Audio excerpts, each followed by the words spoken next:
बेटी ने सिर्फ राष्ट्रीय टीम में थोड़ी कुश्ती की तकनीक सीखी थी और कह दिया कि पिता की पुरानी विधियां अब बेकार हो गई हैं। परिणाम स्वरूप पिता ने उसे जोर से गिरा दिया और डांट लगाई कि ये छोटी मोटी हरकतें मत दिखाओ।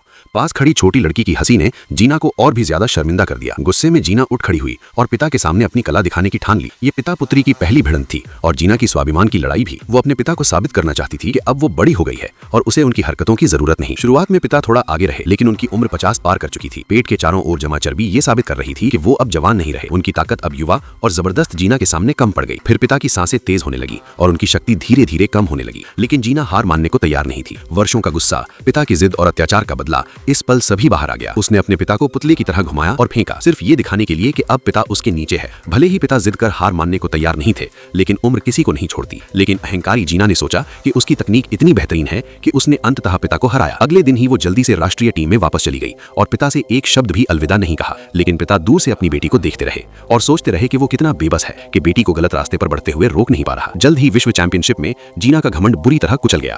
पहले राउंड में ही ऑस्ट्रेलिया की खिलाड़ी ने उसे पूरी तरह दबा दिया। उसने प्रशिक्षक द्वारा सिखाई गई रक्षा तकनीक का इस्तेमाल किया, लेकिन जल्द ही हार गई। वहीं उसकी छोटी बहन ने बिना किसी कठिनाई के राष्ट्रीय चैंपियनशिप जीत ली और स्वाभाविक रूप से राष्ट्रीय टीम में शामिल हो गई। और भी डरावनी बात यह थी कि जीना की हार लगातार जारी रही। वो शुरुआती राउंड में भी आगे नहीं बढ़ पाई। उसकी आंखों की चमक धीरे धीरे बुझने लगी और लगातार की हार ने उसे आत्मसंदेह में डाल दिया। तभी प्रशिक्षक ने दिखाया कि उसे कोई परवाह नहीं है। उसने जीना को नीचा दिखाया कि वो कुश्ती की खिलाड़ी नहीं बन सकती। ये बात जीना को पूरी तरह जगा गई और उसने प्रशिक्षक और पिता के बीच का अंतर समझा। पिता हमेशा मानते थे कि वो जीत सकती है, लेकिन प्रशिक्षक केवल पदक की परवाह करते थे। बहन के प्रोत्साहन पर जीना ने पिता को फोन किया। पिता की आवाज सुनकर उसका गुस्सा खत्म हो गया। वहीं पिता, जो पहले गुस्से में थे, सिर्फ बेटी की रोती आवाज सुनकर ही नरम पड़ गए और कोई भी दोषारोपण तुरंत खत्म हो गया। अगले दिन जीना ने फिर से अपने लंबे बाल काटे और 6 महीने बाद होने वाली बड़ी प्रतियोगिता की तैयारी में जुट गई। पिता भी खुद आकर जीना का प्रशिक्षण देने लगे, लेकिन उनका चोरी छिपके प्रशिक्षण करने का काम स्कूल के साथियों ने देख लिया और प्रशिक्षक को बता दिया। प्रशिक्षक की प्रतिष्ठा फिर से चुनौती में पड़ गई। उसने अकेडमी के नेतृत्व से शिकायत की और जीना व उसकी बहन को निकालने की मांग की। पिता ने पूरी ताकत से प्रार्थना की और सभी जिम्मेदारी अपने ऊपर ले ली। उन्होंने अपनी यादगार किताब निकाली जिसमें दोनों बेटियों की मेहनत और उपलब्धियां दर्ज थीं। उन्होंने कहा कि उन्होंने बचपन से ही बेटियों का बचपन और खुशी छीन ली,